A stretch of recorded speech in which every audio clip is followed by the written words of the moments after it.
سلسلوں سے کاٹ لیا ہے۔ ایک تیسری قسم کی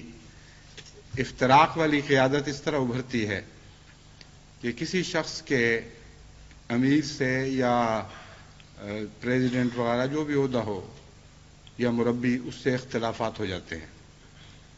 اور ان اختلافات کی بنا پر وہ اپنے ہم خیال لوگوں کو اکٹھا کرتا ہے جن کو امیر یا مربی وغیرہ سے ویسے کوئی الگ شکایات ہوں۔ چنانچہ یہ شکایتیوں کا ٹولہ محض حب علی کی بنا پر نہیں بلکہ بغض معاویہ کی بنا پر اکٹھا ہوتا ہے، اور جو بھی امیر کا دشمن ہوگا یا نظام کے کسی عہدیدار کا دشمن ہوگا جس سے یہ مخاصمت چل رہی ہے، وہ سرکتے ہوئے ان لوگوں کے اندر داخل ہونا شروع ہو جاتا ہے، اور پھر ان کی مجلسیں جس طرح دانشوروں کی مجلسیں ہوا کرتی ہیں، اس طرح اس خیال سے کہ گویا ہم دانشور ہیں اور ہم جماعت کے اعلیٰ درجے کی سوچ رکھنے والا طبقہ ہیں، اور ہم ان پاگلوں میں سے نہیں ہیں جو آنکھیں بند کر کے اطاعت کرتے ہیں۔ اس طرح کا ایک ٹولہ نمودار ہونا شروع ہوتا ہے، اور وہ مجلسیں لگاتے ہیں اور امیر کو بھی ہمیشہ تنقید کا نشانہ بناتے رہتے ہیں اور دوسرے عہدیداران کو بھی۔ گویا وہ باہر بیٹھے نظام جماعت کی خامیاں تلاش کرنے پر وقف ہو جاتے ہیں، اور جو نوجوان ان کے دائرہ اثر میں جاتے ہیں وہ اسی طرح زنگ آلود یا زخمی ہونے لگ جاتے ہیں۔ یہ وہ لوگ ہیں جن کو خدا تعالیٰ تقویٰ کی امامت سے کاٹ دیتا ہے، اور ان معنوں میں جب آپ دعا پر اور اس کی افادیت پر غور کریں تو حیران رہ جاتے ہیں۔ غیر لوگ جن کا اس دعا سے اور خدا سے اس رنگ میں تعلق نہ ہو، اس دعا کے واسطے سے تعلق نہ ہو، ان کے متعلق خدا کبھی یہ پرواہ نہیں کرتا کہ غیر متقیوں کے ان سے کاٹ کر الگ کر دے، اور وہ بیچ میں ملتے رہتے ہیں، اور اسی طرح آہستہ آہستہ ساری قوم گندی ہو رہی ہوتی ہے، اور ان کو اچھے لوگوں سے الگ کر کے باہر پھینکنے کا کوئی نظام کام نہیں کر رہا ہوتا۔ لیکن الہی نظام میں یہ لوگ خود بخود نتھر کر الگ ہونے لگ جاتے ہیں۔ اب وہ دعا کہ ربنا وجعلنا للمتقین اماما اگر مقبول ہو اور یہ لوگ پھر بھی صالح قیادت کے ساتھ رہیں تو یہ ممکن نہیں ہے، اس بات میں تضاد پایا جاتا ہے۔ چنانچہ جب ہم یہ دعا کرتے ہیں کہ اے خدا ہمیں متقیوں کا امام بنانا، تو درجہ بدرجہ جو لوگ بھی اس دعا کے اثر کے تابع اپنی زندگیاں گزارتے ہیں، یعنی خدا سے یہی مانگتے ہیں اور عملاً یہ کوشش کرتے ہیں کہ وہ ہمیشہ متقیوں کے ہی امام رہیں، خدا تعالیٰ غیر متقیوں کو اس طرح ان سے کاٹ کے الگ کرتا چلا جاتا ہے، اور دو قیادتیں ابھر جاتی ہیں، ایک متقی قیادت اور ایک غیر متقی قیادت۔ اب سوال یہ ہے کہ پہچان کیا ہے، کون سی متقی قیادت ہے اور کون سی غیر متقی قیادت ہے؟ اس کی بہت سی پہچانیں ہیں،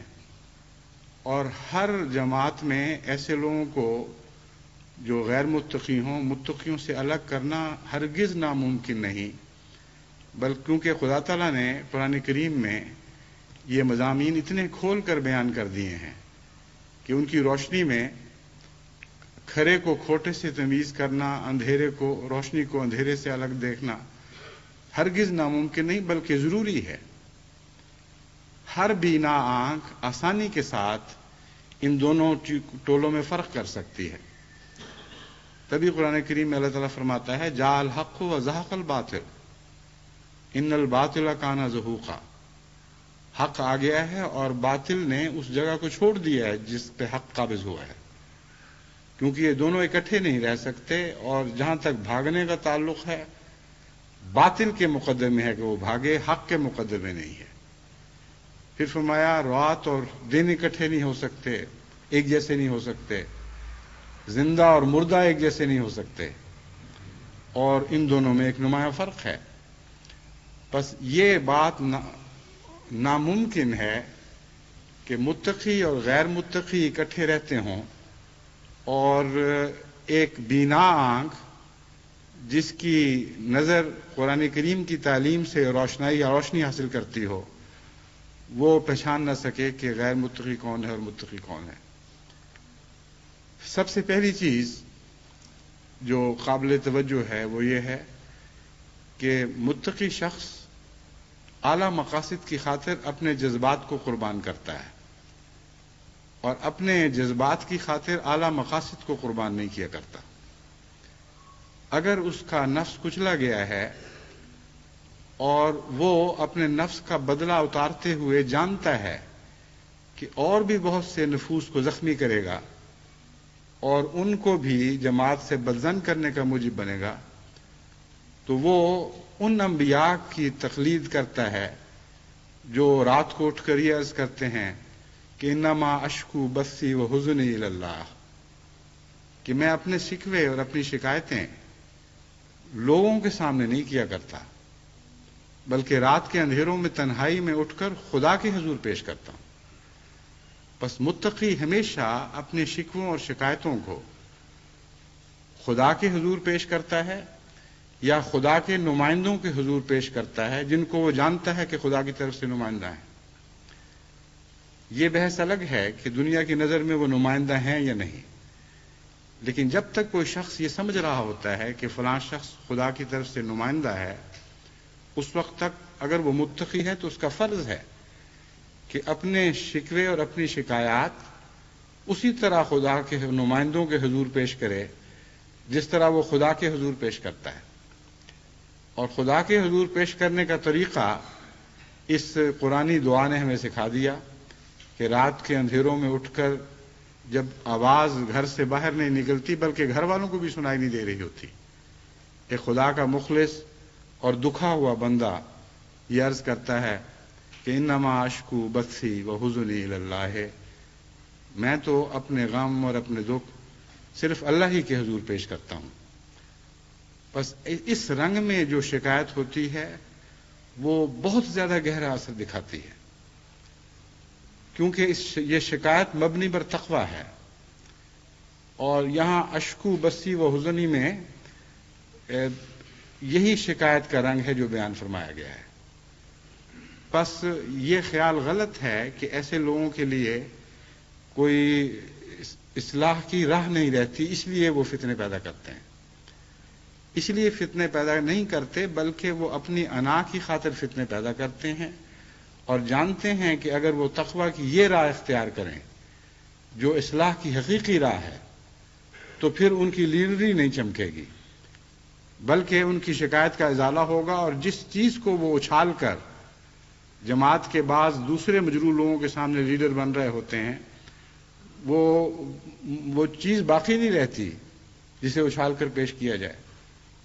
چنانچہ بسا اوقات میں نے تجربہ کیا ہے جب کوئی متقی کسی سے دکھ اٹھاتا ہے اور وہ بصیغہ راز مجھے مطلع کرتا ہے کہ یہ واقعہ ہوا ہے، میں تو بہرحال برداشت کر رہا ہوں، لیکن مجھے ڈر ہے کہ اگر یہ اسی قسم کے حالات چلتے رہے تو بعض لوگوں کے لیے ٹھوکر کا موجب بھی بن سکتا ہے۔ جب میں تحقیق کرواتا ہوں، کیونکہ متقی کی تحریر میں بھی ایک بڑی قوت ہوتی ہے اور صداقت اپنے آپ کو خود منواتی ہے، اس میں گواہیوں کی ضرورت نہیں رہا کرتی۔ ایسی تحریر دیکھتے ہی یقین ہو جاتا ہے کہ یہ آدمی سچا ہے، لیکن محض اس وجہ سے نہیں بلکہ تحقیق کا حق ادا کرنے کی خاطر جب تحقیق کروائی جاتی ہے تو پتہ چلتا ہے، اور ہمیشہ ایسے شخص کی شکایت کا ازالہ کرنے کی کوشش کی جاتی ہے اور وہ مطمئن ہو جاتا ہے، لیکن اس کے نتیجے میں نہ اس کے گرد کوئی ٹولہ اکٹھا ہوتا ہے، نہ وہ زبان کے چسکوں کا موقع ملتا ہے کہ مجلسیں لگ رہی ہیں اور کرٹیسائز کیا جا رہا ہے، بعض لوگوں کو تنقید کی جا رہی ہے، اور اسی طرح ایک الگ اپنی چودراہٹ قائم کر لی جاتی ہے۔ یہ جو لوگ ہیں جن کا یعنی تیسرا طبقہ جس کا میں ذکر کر رہا ہوں، ان کے اکٹھے ہونے کے نتیجے میں ایک اور چیز ابھرتی ہے، اور وہ جتھا بندی کا مضمون ہے۔ جتھا بندی شروع تو اسی طرح ہوتی ہے جیسے میں بیان کر رہا ہوں کہ کسی کی دشمنی میں چند لوگ اکٹھے ہونے شروع ہو جائیں، لیکن جب ان میں کچھ طاقتور، کچھ منہ پھٹ لوگ شامل ہو جاتے ہیں تو اندرونی طور پر ان میں قوت کا احساس پیدا ہو جاتا ہے، اور یہ احساس پیدا ہوتا ہے کہ ہوتا کون ہے ہمیں دبانے والا۔ ہم مجالس میں اٹھیں گے اور کھلے منہ سے بکواس کریں گے، اور تنقید بھی کریں گے اور گالیاں بھی دیں گے، اور جب بھی کوئی امیر ہمیں دبانے کی کوشش کرے گا اس کے منہ پر بات ماریں گے، اور ہمارے ساتھی اٹھ کر شور مچائیں گے اور کہیں گے اس کی بات سنو، تم یہ کیا اپنی باتیں لگائے ہوئے ہو۔ جب اس قسم کی طاقت کا احساس جتھے میں پیدا ہو جائے تو پھر یہ بغاوت کی وہ آخری شکل ہے جو شیطان نے انا خیر منہ کہنے کے بعد اختیار کی۔ پہلے اس نے، قرآن کریم نے ہمیں سمجھایا کہ خدا کے مقابل پر بغاوت کا اعلان نہیں کیا تھا، اور خدا کے مقابل پر ہرگز اپنی بڑائی بیان نہیں کی تھی۔ اس نے خدا کے منتخب نمائندے کے مقابل پر اپنی بڑائی بیان کی تھی اور کہا تھا میں اس سے بہتر ہوں، تیرا انتخاب غلط ہے۔ جب خدا تعالیٰ نے اس کی اس بات کو رد کر دیا اور بعد میں جاری ہونے والے مضمون سے ثابت ہو گیا کہ شیطان جھوٹا تھا اور خدا کا انتخاب ہی سچا تھا، تو بعد میں پھر اس میں وہ انانیت پیدا ہو گئی جو جتھے کے نتیجے میں پیدا ہوتی ہے۔ چنانچہ اس نے خدا سے کہا کہ مجھے مہلت دے کہ میں قیامت تک اب تیرے لوگوں کو، تیرے بظاہر جو تیرے بندے ہیں ان کو تجھ سے گمراہ کروں اور تیرے خلاف ان کو بغاوتوں پہ آمادہ کروں۔ جو جواب خدا تعالیٰ دیتا ہے اس میں یہ جتھے کی طرف اشارہ موجود ہے۔ فرمایا ہم جانتے ہیں تیرے پاس جتھے ہیں، تیرے پاس طاقتوں کے بعض طاقتور لوگ تیرے ساتھی بن چکے ہیں، بس فرمایا اپنے گھوڑوں پر، گھڑ سواروں کو اور اونٹ سواروں کو اور پیادہ چلنے والے جتھوں کو بے شک اکٹھا کرو اور میرے مقرر کردہ امام کے خلاف چڑھا لاؤ، اور میں قیامت تک کے لیے تمہیں اجازت دیتا ہوں کہ ایسا کرتے چلے جاؤ اور کرتے چلے جاؤ اور کرتے چلے جاؤ، مگر میں تمہیں یقین دلاتا ہوں کہ جو میرے بندے ہیں، یعنی یہاں مراد متقیوں سے ہے کہ جو تقوی اختیار کرنے والے ہیں اور جن کا میرے سے تعلق قائم ہو چکا ہے، ان پر تمہیں کبھی کوئی غلبہ نصیب نہیں ہوگا۔ لیکن جو کمزور ہیں وہ ٹوٹتے چلے جائیں گے اور آہستہ آہستہ تمہاری رعونت کو اور بڑھانے کا موجب بنتے چلے جائیں گے۔ بس یہ جو فتنہ گر ہیں یہ خدا کے باغی ہو جاتے ہیں، اور خدا کے باغی براہ راست نہیں بنتے، بلکہ قدم بقدم اور منزل بمنزل ان کی بغاوت زیادہ اور زیادہ سر اٹھانے لگتی ہے۔ پہلے مقامی طور پر جو منتخب نمائندہ ہیں ان کے خلاف یہ کہہ کر بغاوت کی جاتی ہے کہ یہ تو ذلیل اور گھٹیا سے لوگ ہیں، بے معنی ہیں، بے عقل ہیں، کچھ بھی ان کو حاصل نہیں، اور ان کو ہمارا سردار بنایا گیا ہے، یہ کیسے ہو سکتا ہے؟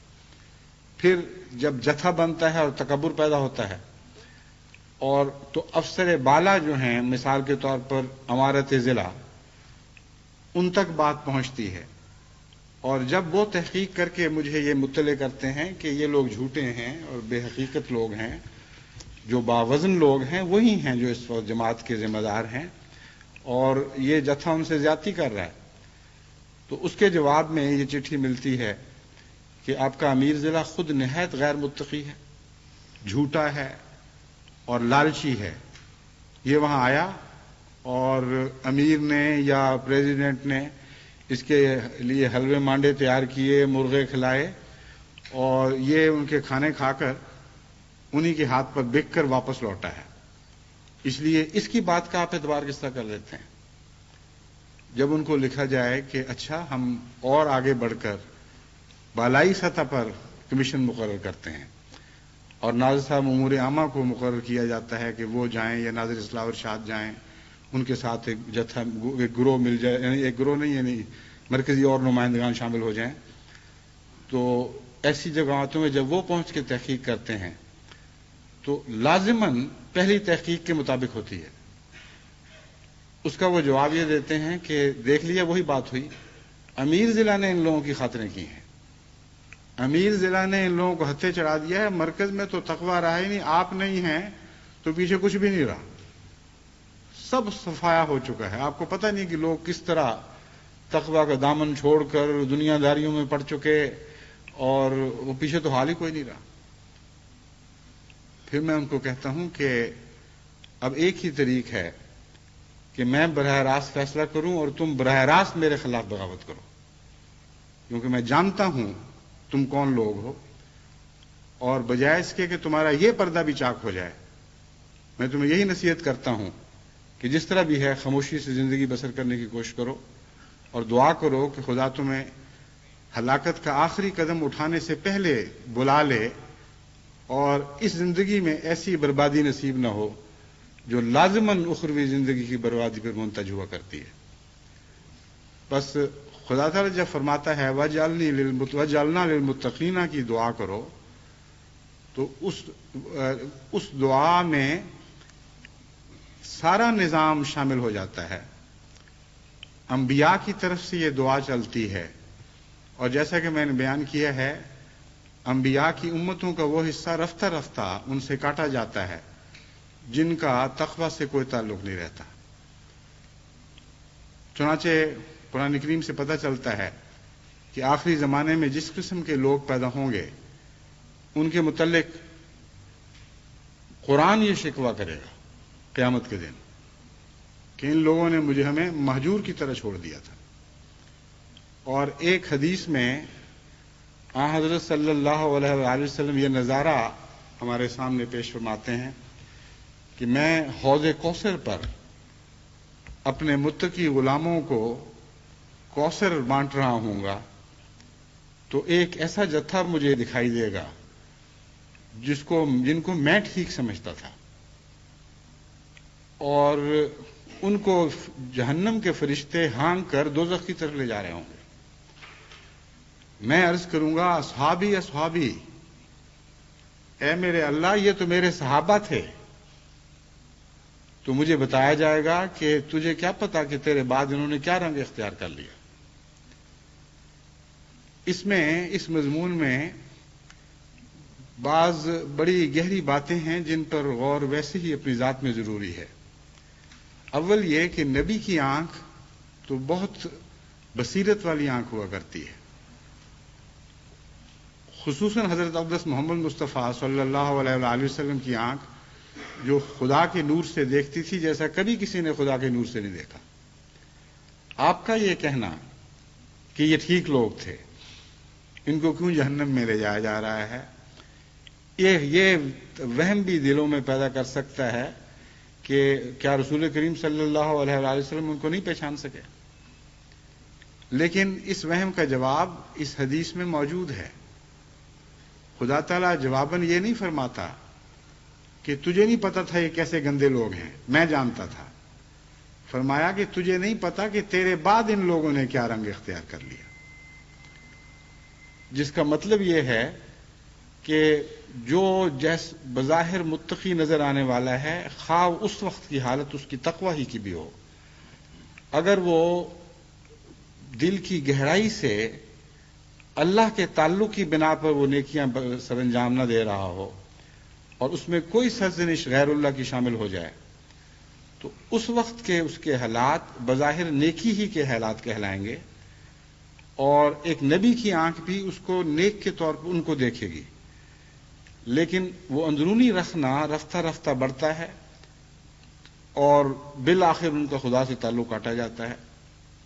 اور ایسے لوگ ہمیشہ بد انجام کو پہنچتے ہیں. یہ مضمون ہمیں بتاتا ہے کہ دعا کتنی ضروری ہے. اگر کوئی شخص محض اس وجہ سے کہ میں نے کسی نبی کا زمانہ پا لیا ہے اور نبیوں میں سے بھی تمام انبیاء سے افضل کا زمانہ پا لیا اور اس کی نظر میں اچھا ٹھہرا، اسی پر بنا کرتے ہوئے تکبر اختیار کر جائے اور اپنے آپ کو نظام سے بالا سمجھنے لگے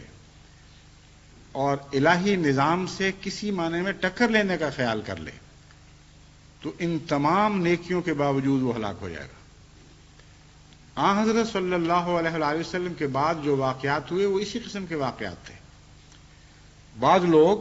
اپنی صحابیت کے برتے پر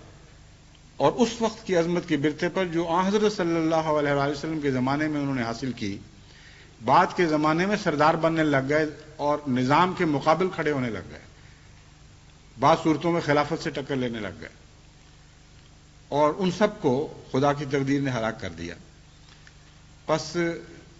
ثبات قدم اور آخری سانس تک ثبات قدم، یہی وہ آخری انسان کی تمنا ہے جو اگر پوری ہو جائے تو وہ کامیاب ہو گیا۔ یہی تمنا انسان کا مقصود اور مطلوب اور زندگی کا مدعا بن جانی چاہیے۔ بس یہ دعا کہ ربنا وجعلنا للمتقین اماما، اس مضمون کو بہت ہی اعلیٰ پیمانے پر ہمارے سامنے کھولتی ہے، اور اس سے بہتر دعا کوئی متصور ہو نہیں سکتی۔ یہ نہیں فرمایا کہ تم یہ دعا کیا کرو کہ ہم متقی بنیں، فرمایا یہ دعا کیا کرو کہ متقیوں کے امام بنیں۔ مستقبل، دور تک کے مستقبل کی حفاظت اس دعا میں شامل ہو جاتی ہے۔ اول یہ کہ متقی بننا بہت اچھی بات ہے، لیکن متقیوں کا امام بننا تو شہنشاہ بننے کی مترادف ہے۔ ایک بادشاہ بھی بہت بلند مرتبہ رکھتا ہے، لیکن جو بادشاہوں کا شاہ ہو، جسے شہنشاہ کہا جاتا ہے، اس کا مرتبہ بہت عالی ہے۔ بس آن حضرت صلی اللہ علیہ وآلہ وسلم کو انبیاء کی نسبت سے یہ مرتبہ عطا ہوا کہ آپ انبیاء کے امام تھے، اور آپ کی امت کو خدا نے یہ دعا اسی نسبت سے سکھائی کہ یہ دعا کیا کرو وجعلنا للمتقین اماما، ہمیں بھی شہنشاہیت عطا کر اپنے دربار سے، اور ہمیں صرف متقی نہ بنا بلکہ متقیوں کا امام بنا۔ تو جو شخص متقیوں کا امام بننے کی سچے دل سے دعا کرتا ہے، وہ لازماً اپنے تابع لوگوں کے تقوی پر نظر رکھتا ہے، اور اپنے متبعین سے اس کا تعلق تقوی کی بنا پر بڑھتا ہے۔ بس یہ جتنے ٹولے میں نے آپ کے سامنے بیان کیے ہیں، یہ اس لحاظ سے ننگے ہو جاتے ہیں۔ اکثر ان کے ساتھ شامل ہونے والے لوگ غیر متقی ہوتے ہیں، اپنے روزمرہ کے اعمال میں ان کو سب دنیا جانتی ہے کہ ان لوگوں کے مقابل پر بہت زیادہ مجروح اعمال ہیں جنہوں نے نظام جماعت کے ساتھ اپنی وابستگی کو قائم رکھا ہے اور ہر قیمت پر امیر کی اطاعت اختیار کرنے والے ہیں۔ ان کی قربانیوں کا معیار، ان کی روزمرہ کی زندگی، اٹھنا بیٹھنا، ان کی نمازیں، ان کا چندوں میں ہر بات پہ، ہر چندوں میں نہیں بلکہ ہر نیکی کی آواز پر لبیک کہنا، یہ تمام امور ان کو ان دوسرے لوگوں سے ممتاز کرتے ہیں۔ ایک سچا امیر جو واقعتاً اپنے لیے متقیوں کا امام ہونے کی دعا کرتا ہے اور یہ دلی خواہش رکھتا ہے، ایسے لوگوں کی کمزوریوں پر نظر رکھتا ہے، اور ہمیشہ ان کو نصیحت کرتا چلا جاتا ہے کہ تم نے فلاں بات میں کمزوری دکھائی، تم اسے دور کرنے کی کوشش کرو، تم چندوں میں پیچھے رہ گئے، تم نمازوں میں پیچھے رہ گئے، تم بیویوں سے حسن سلوک میں پیچھے رہ گئے۔ ان باتوں کی طرف وہ توجہ دلاتا رہتا ہے، اور ان کی مجلسیں انہی باتوں میں لگتی ہیں۔ جو مخالف ٹولے ہیں ان میں آپ یہ باتیں نہیں دیکھیں گے۔ کبھی یہ نہیں ہوگا کہ ان کے مخالف ٹولے اکٹھے بیٹھے ہوں اور ان کے سردار نے کہا ہوگا میں تم میں فلاں تقوی کی خرابی دیکھ رہا ہوں، تم نے فلاں چندے میں لبیک نہیں کہا، تم نمازوں میں سست ہو گئے ہو، تم اپنی بیویوں بچوں سے حسن سلوک میں پیچھے رہ گئے ہو۔ ایسی باتیں نہیں ہوتی۔ اپنی اصلاح کی بجائے، یا یوں کہنا چاہیے کہ اپنی کمزوریاں دیکھنے کی بجائے اور ان کو دور کرنے کی خواہش کی بجائے، وہ صرف دوسروں کی کمزوریاں دیکھ رہے ہوتے ہیں اور تحکم کے ذریعے ان کو دور کرنے کا ادعا کرتے ہیں۔ لیکن اللہ تعالیٰ گواہ ہے کہ وہ دور کرنا نہیں چاہتے، بلکہ وہ اس بات پہ زیادہ خوش ہوتے ہیں کہ اور زیادہ کمزوریاں دکھائی دیں اور یہ کمزوریاں باقی رہیں، تاکہ یہ لوگ ہمیشہ ان کی تنقید کا نشانہ بنے رہیں۔ اور جو متقیوں کے امام ہیں وہ اپنے متبعین سے بھی اور دوسروں سے بھی ہمیشہ یہ توقع رکھتے ہیں کہ وہ اپنی کمزوریاں دور کریں گے، اور ان کی زندگیاں کمزوریاں واقعتاً دور کرنے پر وقف رہتی ہیں، کمزوریوں پر تنقید کرنے پر وقف نہیں ہوتی۔